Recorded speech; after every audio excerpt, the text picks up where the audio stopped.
நீங்க நினைக்கிறத விட அது ரொம்ப பெரிய விஷயம் அது. உனக்குன்னு எதுவுமே இல்ல. என் மண்டக்குள்ள யாரோ பேசிக்கிட்டு இருக்காங்க. இப்ப உன்னை வேட்டையாடுறதுக்கு பல மிருகங்கள் முகமுடி மாட்டிக்கிட்டு காத்துக்கிட்டு இருக்கு. என்ன இருந்தாலும் இதை நான் விட போறதா இல்ல. அந்த கேமரா ஓடுறான். ஏய், நீ இன்னும் ஓட சாகல. சீக்கிரம் கார்ல ஏறு.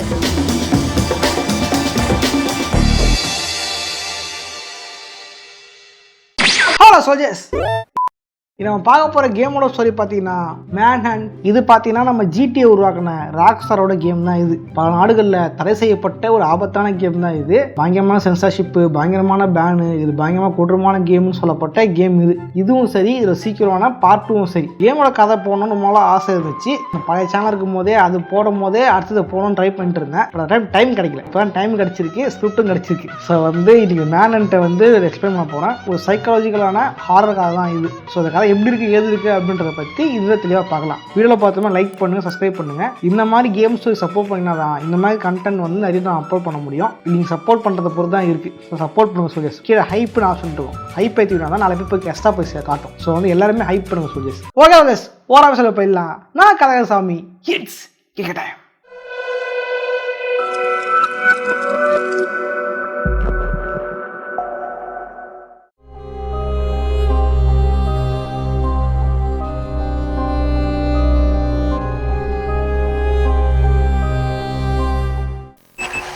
நீங்க நினைக்கிறத விட அது ரொம்ப பெரிய விஷயம் இது.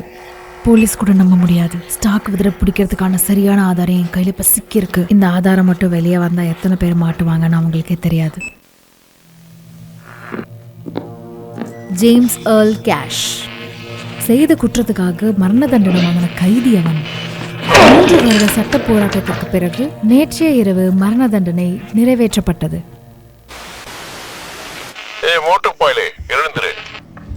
நீ இன்னும் சாகல. வாழ்க்கை எப்பயுமே எல்லாருக்குமே ஒரு வாய்ப்பு கொடுக்கும். அப்படி வாய்ப்பை தான் நான் உனக்கு இப்ப கொடுத்திருக்கேன். வெளியுலகத்தை பொறுத்த வரைக்கும் நீ நிஜமாவே செத்துட்ட. சட்டம் அவளை கடமை செஞ்சிருச்சு. ஆனா நீ இப்ப எனக்காக இன்னொரு ஆட்டத்தை ஆடணும். நான் பேசுறது உனக்கு மட்டும்தான் கேட்கும் கேஷ். உனக்கு மட்டும்தான். மரணதண்டனை கொடுக்க வேண்டிய ஏர்ன் கேஷ் எப்படி உயிரோட இருக்காரு அப்படின்றது அவருக்கு ரொம்பவே குழப்பமா இருந்துச்சு. நம்ம செத்துட்டோமா, இது வேற இடமா, இல்ல உயிரோட இருக்குமான்னு கூட புரியாதபடிதான் அவர் இருந்தாரு.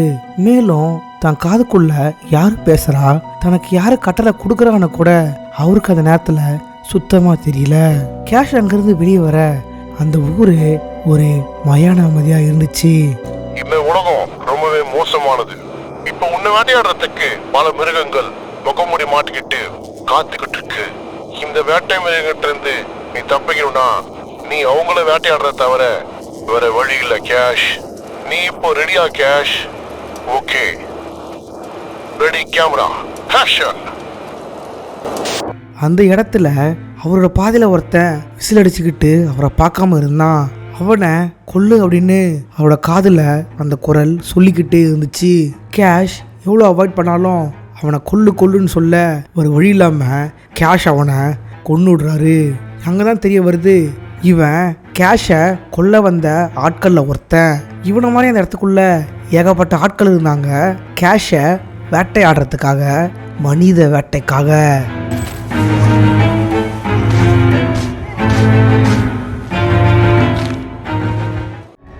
கேஷ் இதே மாதிரியே தன்னை கொல்லன்னு அர்த்த பெரியுமே கொன்னுட்டு தன்னோட வழியில முன்னேறிக்கிட்டு இருந்தாரு.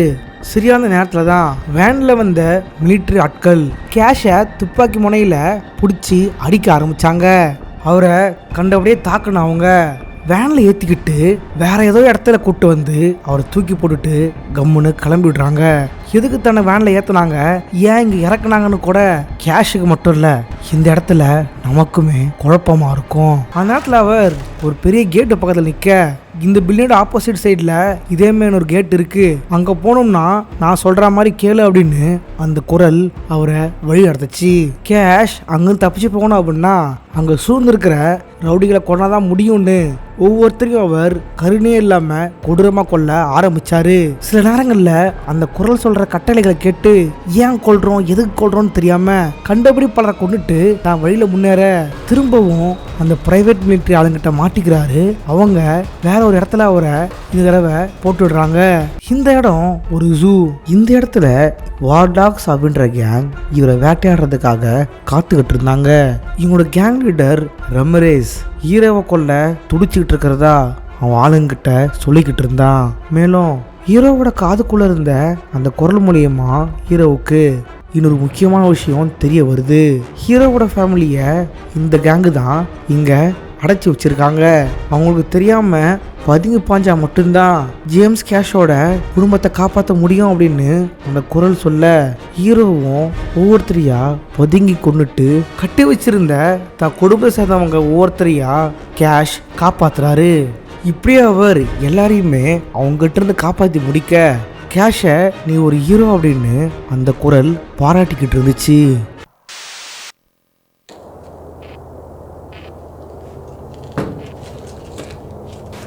டேய், நீ இன்னும் சாகல? இத்தவன் நம்மள கூப்பிடுவான் போல.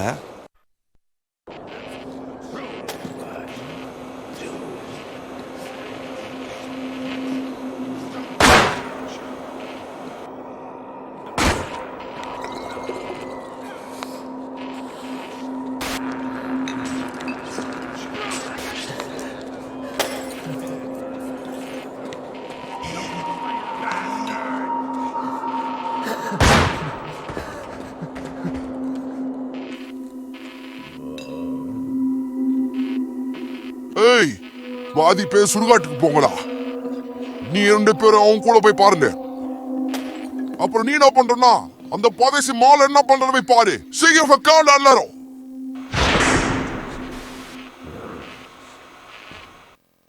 ஹேய் கேஷ், எல்லாம் எப்படி போயிட்டு இருக்கு? இது ரொம்ப என்ஜாய் பண்ற போல இருக்கு. உனக்காகவே நான் ஸ்பெஷலா ஒண்ணு வச்சிருக்கேன் கேஷ். அதை பார்த்து நீ கண்டிப்பா ரெஸ்ட் அண்ட் ரிலாக்ஸேஷன் ஆவேன்னு நினைக்கிறேன். நான் உனக்கு காட்ட போறேன் உனக்காக மட்டும். அது இன்னும் முழுசா ரெடி ஆகல. ரெடி ஆன உடனே சொல்றேன். கண்டிப்பா உனக்கு அது பிடிக்கும் பாரு.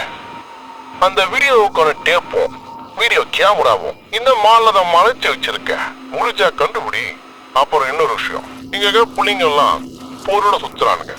முடிஞ்சா உனக்கு ஒரு பொருளை தேடிக்க. ஜேம்ஸ் கேஷ் இப்போ இருக்கிறது ஒரு மால் ஏரியால. இந்த இடத்துல அவர் வந்த உடனே அவர் காதில் பேசிக்கிட்டு இருந்த அந்த குரல், உனக்கு இந்த இடத்துல நான் ஒரு ரகசிய பரிசு ஒன்று வச்சிருக்கேன், அதை கண்டுபிடின்னு சொல்ல ஜேம்ஸும் அதை கண்டுபிடிக்கிறாரு. அது கேமராவும் ஒரு டேப்பும். அதில் என்ன இருக்கு அப்படின்னு ஜேம்ஸ் அந்த மால்ல இருந்த டிவியில போட்டு பார்க்க, இப்பயாவது உனக்கு புரிஞ்சுதா கேஷ்? நீ அவங்கள தனியா தப்பிக்க விட்டுருக்க கூடாது.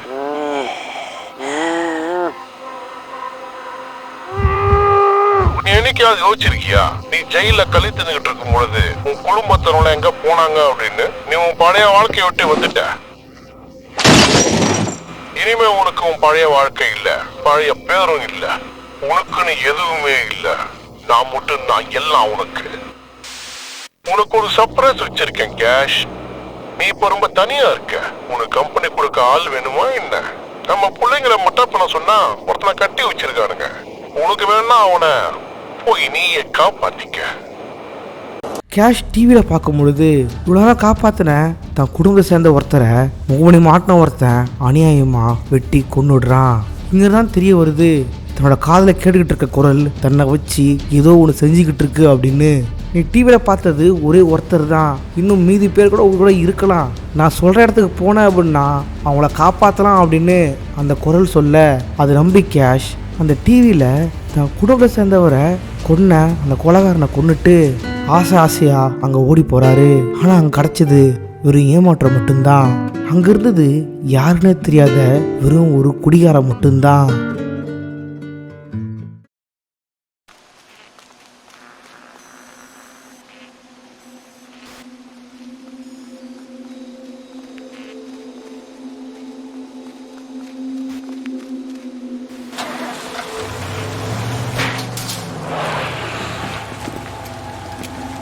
What the fuck? Get to bed now. You heard the man. Senator அவர்கள் டார்க்வுட் சிறைச்சாலையை பார்வையிட்டார். அச்சிறைச்சாலை 1000க்கும் மேற்பட்ட கைதிகளை உள்ளடக்கியது என்பது குறிப்பிடத்தக்கது. இது நவீன வசதிகள் கொண்டு பெரிய அறைகள் கொண்ட சிறைச்சாலை. இச்சிறைச்சாலை மனநலம் பாதிக்கப்பட்ட பல கொடூரமான கைதிகளையும் கொண்டுள்ளது என்பது குறிப்பிடத்தக்கது. எலக்ட்ரிக் சேர் போன்ற நவீன உபகரணங்களையும் கொண்டுள்ளது இச்சிறைச்சாலை.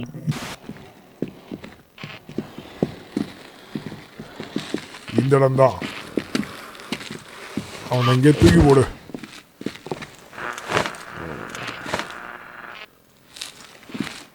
ஜேம்ஸ் கேஷ் இப்போ வந்திருக்கிறது ஒரு கைவிடப்பட்ட ஒரு பழைய அசலம். இதில் பயங்கரமான பல மனநோயாளிகள் இருக்காங்க. எல்லார் கையிலையும் ஆயுதங்கள் கொடுக்கப்பட்டு இவரை தேட சொல்லி கட்டளையிடப்பட்டிருக்கு. ஆனால் ஜேம்ஸ் ஒரு கட்டத்துக்கு மேலே இங்கிருந்து தப்பிக்கிறோம் அப்படின்னா இந்த பைத்தியகார ஆஸ்பத்திரியை பைத்தியங்களா சேர்ந்து ஆக்கிரமிச்சுட்டாங்க கேஷ். இந்த பைத்தியங்கிட்ட என்ன பேசணும் புரிஞ்சுக்க மாட்டாங்க கேஷ். அவங்கள ஊம்பானியில பேசி தான் அடக்கணும். அந்த டவர் பக்கத்துல ஒரு பைத்தியம் ஒருத்தன் காவல் காத்துக்கிட்டு இருப்பான். அவன் தலையை வெட்டி கொண்டு வா.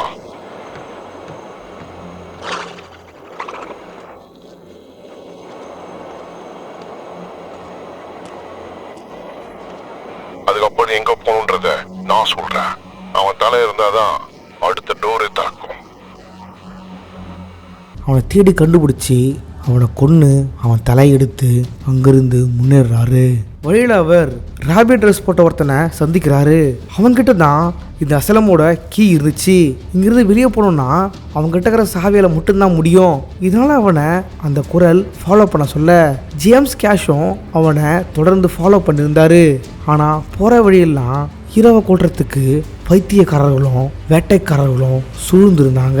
எல்லாரையும் கொண்டு அவர் அவனை தேடி முன்னேறி ஓட பல இடங்கள்ல அவன் ஹீரோவை பார்த்து பயந்து ஓட ஆரம்பிச்சான். ஆட்களை ஈவிட ஆரம்பிச்சான். ஆனால் கேஷ் இதுக்கெல்லாம் அசராம அவனை கொன்று கீயை எடுத்துக்கிறாரு. ஆனால் அவர் சாவி எடுக்கிற அதே நேரத்தில் தான் வார்டாஸ் கேங்கை சேர்ந்தவங்க அங்கே சூழ ஆரம்பிச்சாங்க. அந்த கேங்கோட லீடரான ரெமிரிஸும் கேஷை வேட்டையாட களத்தில் இறங்கினான். ஜேம்ஸ் கேஷோட கதையை மொத்தமாக முடிச்சிருங்க அப்படின்னு யாரோ அவனுக்கு கட்டளையிட கட்டளையை நிறைவேற்ற அவன் கிளம்ப வழியிலேயே அவன் ஜேம்ஸை பிடிச்சி கண்டபடி அடிக்க ஆரம்பிக்கிறான். அவர்கிட்ட இருந்த எல்லா ஆயுதங்களையும் அடித்து பிடுங்கி ஆட்களை ஏவி விட்டு ஜேம்ஸை அடிக்க சொல்கிறான். நிராயுதபாணியான ஜேம்ஸ் கேஷ் அங்கிருந்து உயிர் பிழைக்க ஓட ஆரம்பிக்கிறாரு. வார்டாக்ஸை ரெமரிஸ் ஏவி விட இங்கிருந்து தான் கேஷ் பதுங்கி பாய ஆரம்பிச்சாரு. கையில் கிடைச்ச ஒவ்வொரு பொருளையும் ஆயுதமாக மாற்றி தன்னை வேட்டையாட வந்த வார்டாக்ஸை திரும்ப வேட்டையாட ஆரம்பிச்சாரு. அவங்கள கொன்று அவங்ககிட்ட இருந்து ஆயுதம் எடுத்து அவங்கள சுட்டு கொண்டுட்டு இருக்க ரெமரிஸ் அவனோட ஆட்கள் மொத்த பேரையும் அவன் ஏவிட ஆரம்பிச்சான். அதே இடத்துல தான் வார்டாக்ஸோட லீடர் ரெமரிஸ் ஜேம்ஸை கொல்றதுக்கு துடிச்சுக்கிட்டு இருந்தான். ஆனால் ஜேம்ஸுக்கு வேற வழியில் இவன் எப்படியாவது கொன்னே ஆகணும். இதனால் அவர் அவனை பல தடவை கொல்ல முயற்சி பண்ணுறாரு. ஆனால் ஒவ்வொருத்தரையும் அவன் ஜேம்ஸை ஈஸியாக தாக்கிட்டு இருந்தான். அவனை கஷ்டப்பட்டு ஜேம்ஸ் தந்திரம் பண்ணி பதுங்கி அவனை கொன்னுடுறாரு. அங்கிருந்து அவர் கஷ்டப்பட்டு தப்பிச்சு வர்ற நேரத்தில்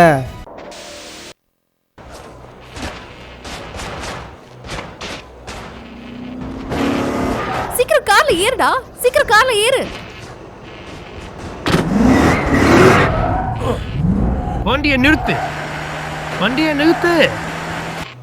யாடி நீ மூஞ்சைக்க பார்த்த மாதிரி இருக்கே. மேல எது கையடுறா? நான் ஒரு ரிப்போர்ட்டர். என்ன நீ டிவில பாத்திருப்ப. மேல சொல்லு. நான் ஸ்டாக் பதற ரொம்ப நாளாவே துப்பறிஞ்சுக்கிட்டு இருக்கேன். ஸ்டாக் பதறா? யார் அவன்? இந்த கொடூரத்தெல்லாம் பண்ண சொல்லி உன் காதுல பேசிட்டு இருக்கானே அவன் தான் அது. இங்க பாரு, எனக்கு அவனை எப்படியாவது எக்ஸ்போஸ் பண்ணி ஆகணும். அந்த மாதிரி ஒரு கொடூரெல்லாம் உயிர் வாழவே கூடாது. இப்போ அவங்க என்னை கொல்ல துரத்துறாங்க. அதுக்கு முன்னாடி நான் என்னோட அப்பார்ட்மெண்ட்டுக்கு போய் அவங்களுக்கு எதிரான ஆதாரத்தெல்லாம் கலெக்ட் பண்ணிட்டு இந்த ஊரை விட்டு போய் ஆகணும். உண்மையா சொல்றியா? ஸ்டாக் பதற அழிக்க முடியுமா? கண்டிப்பா. இதுதான் என் வாழ்நாள் லட்சியமே. Okay, let's go. ஆஹா, வண்டி எடு. அவங்க தப்பிச்சிட்டாங்க. என்ன அது வரைக்கும் என்ன கேள்விட்டு இருந்தீங்க? டைம் வேஸ்ட் பண்ணாம ஆளை கூப்பிட்டு பேர புரியுங்க. கவனம் இருக்கட்டும். அவன் மேல எந்த அரசு போட்டும் பதிவு பண்ணக்கூடாது. அவனை கொல்லக்கூடாது. அவங்க 2 பேரையும் கேங் கிட்ட தான் படிக்கணும். ஏய், யார்கிட்ட பேசிட்டு இருக்கேன்னு தெரியுதா? வாய மூடு. என்ன சொல்லணும் அதை செய்யறது மட்டும் தான் உன் வேலை. உன் இஷ்டத்தை தானே வேலை செய்ய முடியாது. மாமூல் வாங்குறத மறந்துடாத, திரும்ப கிடைக்காது. கிடைச்ச. நீ வாங்குற சம்பளத்தை விட இது ரொம்ப அதிகம். Okay sir. வந்தாச்சு, வண்டியை நிறுத்து. ஆனா என் அபார்ட்மெண்ட் வர்றதுக்கு இன்னும் 2 பிளாக் இருக்கே. உயிர் மேலே ஆசை இருந்துச்சுன்னா மூடிக்கிட்டு நான் சொல்கிறத மட்டும் செய். இங்கிருந்து தான் ஜேம்ஸுக்கு எல்லா உண்மையும் புரியுது. இதனால் நம்ம இப்படி மாட்டிக்கிட்டு இருக்கோம், இந்த கொடுமையான சம்பவத்தில் சிக்கியிருக்கோன்றது மொத்தமாக புரிய வருது. தன்னோட காதலெல்லாம் பேசிக்கிட்டு இருந்தது தன்னை காப்பாற்ற வந்த தேவன் இல்லை, தன்னை பகடக்காயாக பயன்படுத்திக்கிட்டு இருக்க சாத்தான் அப்படின்னு. இவ்வளோ நேரமாக நம்மளை பைத்தியமாக்கி யாரோ ஒருத்தருடைய சுயலாபத்துக்காக நம்மளதெல்லாம் செய்ய வைக்கிறாங்க. இதுன்னு தப்பிக்கணும், தன்னை அப்படி செய்ய வச்ச அந்த ஸ்டாக் வெதரை அழிக்கணும் அப்படின்றது மட்டும் ஜேம்ஸ் கேஷோட மனசில் நெருப்பாக எரிஞ்சிக்கிட்டு இருந்துச்சு. இது எல்லாத்தையுமே ஸ்டாக் வெதர்ன்றவன் தான் பண்ணிக்கிட்டு இருக்கான். ஆனால் இதெல்லாம் ஏன் பண்ணுறான், எதுக்காக தன்னை பண்ண சொல்கிறான் அப்படின்றது இது வரைக்குமே ஜேம்ஸ் கேஷுக்கு புரியலை. இவங்க அப்பார்ட்மெண்ட்டுக்கு போவாங்கன்னு தெரிஞ்சு அந்த ஸ்டாக் வெதர் கரப்டட் போலீஸ் ஆஃபீஸர்களை அங்கே அனுப்பிச்சிருந்தான். ஜேம்ஸ் கேஷ் தன்னை பிடிக்க வந்த அந்த கேடுகட்ட போலீஸ்காரங்களை கொண்டுட்டு தான் வழியில் முன்னேற ஆரம்பித்தார். யார் கையிலையும் இந்த ரிப்போர்ட் சிக்கக்கூடாது அப்படின்னு பாதுகாப்பாக அவர் அவளை அப்பார்ட்மெண்ட்டை கூப்பிட்டு போக அப்பார்ட்மெண்ட்குள்ளேயே ஏகப்பட்ட போலீஸ் அவங்கள பிடிக்க காத்துட்டு இருந்தாங்க. ஆனால் ஜேம்ஸ் எல்லாரையுமே கருணை காட்டாமல் கொடூரமாக கொண்டுட்டு அவளை எப்படியோ காப்பாற்றிடுறாரு. அந்த ரிப்போர்ட்டரும் தனக்கு தேவையான எல்லா ஆதாரத்தையுமே தன்னோட அப்பார்ட்மெண்ட்லேருந்து எடுத்துக்கிறா. நீயும் வா, இங்கே தப்பிச்சு போகலான்னு அவள் சொல்ல, அதுக்கு ஜேம்ஸ் எனக்கு ஸ்டாக் வெதரோட முடிக்க வேண்டிய கணக்கு ஒன்று இருக்குது, அதை முடிச்சுட்டு நானாக வரேன்னு நிம்மதியான வாழ்க்கையை வாழுன்னு சொல்லிட்டு அங்கேருந்து தனக்கான விஷயத்தை தேடி கிளம்புனாரு ஜேம்ஸ் கேஷ்.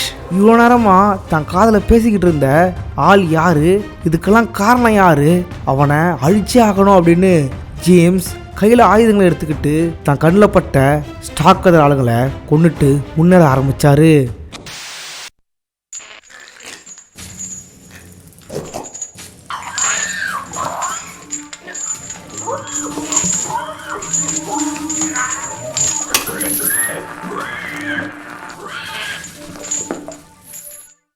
ஜேம்ஸ் கேஷ் தன்னை கொல்ல வந்த எல்லாரும் சுட்டு கொண்டுட்டு தன்னை பாதையில் முன்னேற திடீர்னு துப்பாக்கி முனையில் அவர் போலீஸ்காரங்கிட்ட மாட்டிக்கிறாரு.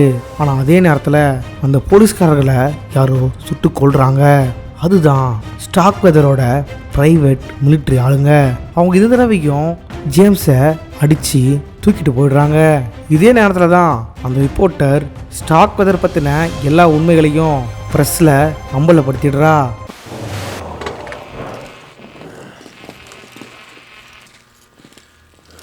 உனக்கு ஒன்று தெரியுமா, அந்த லூசு பையன் ஸ்டாக் சொல்றதெல்லாம் நான் கேட்க போறதில்ல.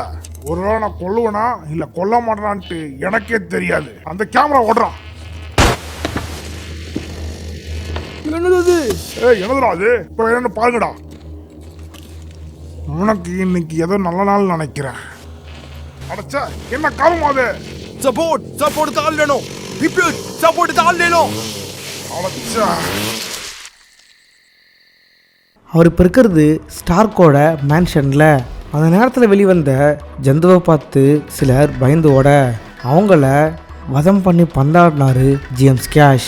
அங்கே காவல் காத்துட்டு இருந்த ஸ்டாக் ஆளுங்களை சுட்டு கொண்டுட்டு அவர் அந்த மேன்ஷனுக்குள்ளே முன்னேற ஆரம்பித்தார். அதே நேரத்தில் தான் அந்த பன்னியுருவம் கொண்ட ஜந்துவும் தான் கண்ணில் படுறவங்கள கொடூரமாக கொண்டுட்டு முன்னேறிக்கிட்டு இருந்துச்சு.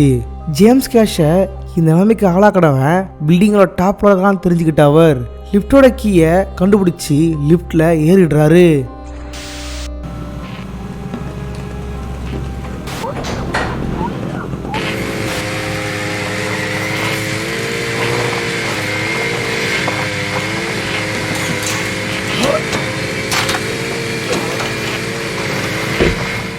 கையில் ரம்பத்தோட வந்த அந்த கொடூர உருவம் ஜேம்ஸ் கேஷை கொல்ல துடிச்சுக்கிட்டு இருந்துச்சு. அந்த நேரத்தில் நிராயுதபாணியாக இருந்த கேஷ் கையில் கிடச்ச ஷார்ப்பான விஷயங்களை வச்சு அதை அட்டாக் பண்ண ஆரம்பித்தார். நேருக்கு நேராக மோதனா அதை கொல்ல முடியாத புரிஞ்சுக்கிட்ட அவர் அதை திசை திருப்பி பதுங்கி பாய ஆரம்பித்தார். உருவத்தை ஜந்து பார்க்க மனுஷன மாதிரியும் குரலும் உரோட மற்ற பாகங்களும் பன்றிய போலவும் இருந்துச்சு. கையில் செயின்ஸாவோட அது கொலவெறியோட அவரை துரத்திக்கிட்டு இருந்துச்சு. ஆனால் ஜேம்ஸ் கொஞ்சம் கொஞ்சமாக அதை அடித்து வீழ்த்த ஆரம்பித்தார். ஒரு கட்டத்துக்கு மேலே அது செயின்ஸாவோட அவரை கொல்ல கொடூரமாக துரத்திக்கிட்டு இருக்க திடீர்னு ஒரு இடத்துல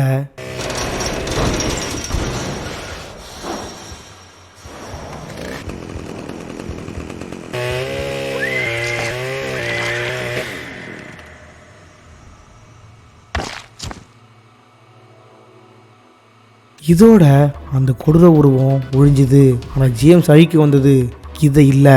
அது விட்டுட்டு போன செயின்ஸை எடுத்துக்கிட்டு ஜேம்ஸ் அங்கிருந்த ஆட்களை வேட்டையாட ஆரம்பித்தார். இதுக்கெல்லாம் காரணமானவன் எங்கே இருப்பான்னு கரெக்டாக தெரிஞ்சுக்கிட்டு பூட்டப்பட்டிருந்த கதவை ரம்பத்தால் அறுத்து உள்ளே நுழைஞ்சாரு ஜேம்ஸ் கேஷ்.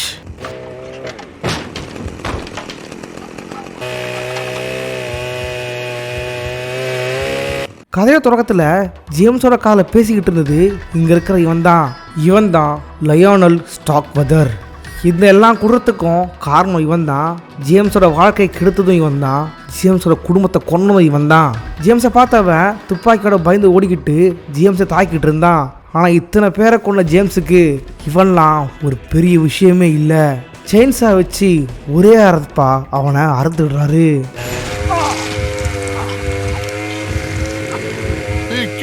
என்ன கொண்டாங்க.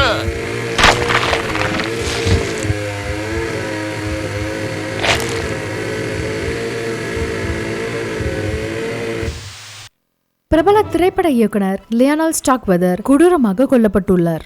அவரின் காவலர்களும் கொடூரமாக கொல்லப்பட்டுள்ளனர். இச்சம்பவம் அவருக்கு சொந்தமான தனியார் எஸ்டேட்டில் நடந்துள்ளது. முன்பகை காரணமாக கொல்லப்பட்டிருக்கலாம் என அதிகாரிகள் கூறுகின்றனர். கொலையாளி சட்டவிரோதமாக காம்பவுண்டிற்குள் நுழைந்து கொடூரமாக ஸ்டாக்வெதரை கொலை செய்துள்ளார். இதில் சுவாரஸ்யமான விஷயம் என்னவென்றால் அந்த இடத்தில் பல கொடூரமான கொலை வீடியோக்கள் எடுக்கப்பட்டுள்ளது. இச்சம்பவத்திற்கும் கர்சர் சிட்டியின் போலீஸ் சீஃப் ஆபீசர் கேரி ஷெஃபருக்கும் தொடர்புள்ளது கண்டறியப்பட்டுள்ளது. ஆனால் அவர் வழக்கறிஞர் அவர் நிரபராதி என வாதாடுகிறார்.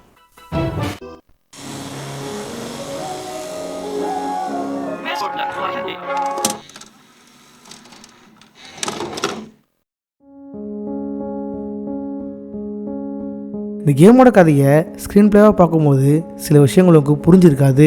குறிப்பாக இதெல்லாம் ஏன் நடந்துச்சு, இதுக்கெல்லாம் என்ன காரணம் அப்படின்னு. இது எல்லாத்தையுமே காரணம் லியோனல் ஸ்டாக்வெதர்ன்ற அந்த மெயின் வில்லன் தான். ஆரம்பத்துலேருந்து ஜேம்ஸோட காதில் பேசணும் தான் வந்தான். பல பேரை கொல்ல வச்சதும் இவன் தான். அடிப்படையில் இவன் ஒரு சினிமா டைரக்டர், மிகப்பெரிய பணக்காரன். ஆனால் காலப்போக்கில் இவன் எடுத்த எந்த ஹாலிவுட் படங்களுமே பெருசாக ஓடவே இல்லை. இதனால அவன் ஆபாச படங்களை எடுக்க ஆரம்பித்தான். அந்த தொடர்பு மூலியமாக தான் அவனுக்கு ஜப்பான் போன்ற வெளிநாட்டு பிஸ்னஸ் மேன்ஸோட தொடர்பு கிடச்சிது. அவங்க எல்லாருமே ஆபாச படங்களை விட கொடூரமான படங்களை தான் பார்க்க விரும்பினாங்க. அதுக்கு பல கோடிகளை கொட்டினாங்க.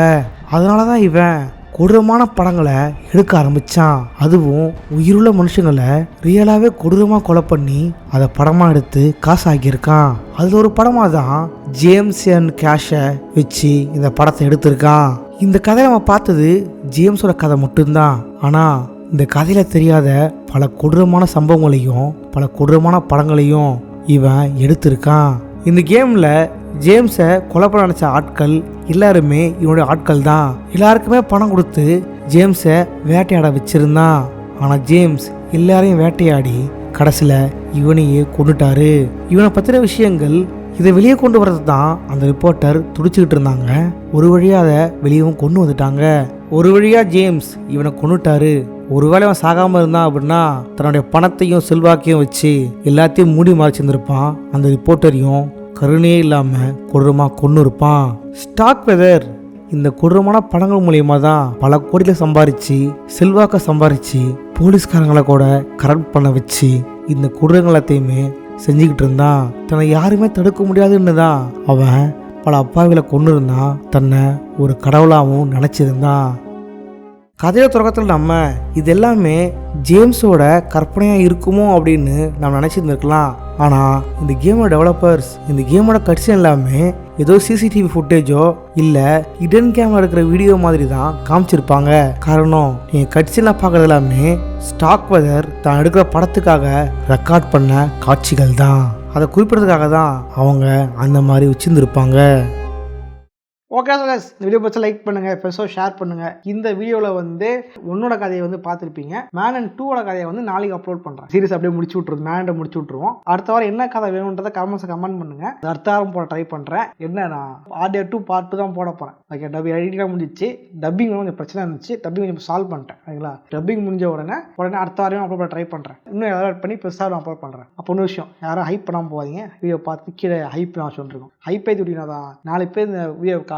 இந்த மாதிரி கேம்ஸும் போய் சேரும். வெறும் PUBG ஃப்ரீ ஃபயர் மட்டும் இல்லாமல் நிறைய பேர் இந்த மாதிரி கேம் பார்த்து தெரிஞ்சுக்குவாங்க. இந்த மாதிரி ஸ்டோரி கேம்ஸ் ஆரம்பிப்பாங்க, ட்ரிபிள் கேம்ஸ் பற்றி புரிஞ்சிக்க ஆரம்பிப்பாங்க. ஓகே, இதே மாதிரியான இன்னொரு சுவாரஸ்யமாக சந்திக்கிறேன். போட்றேன், பாய்.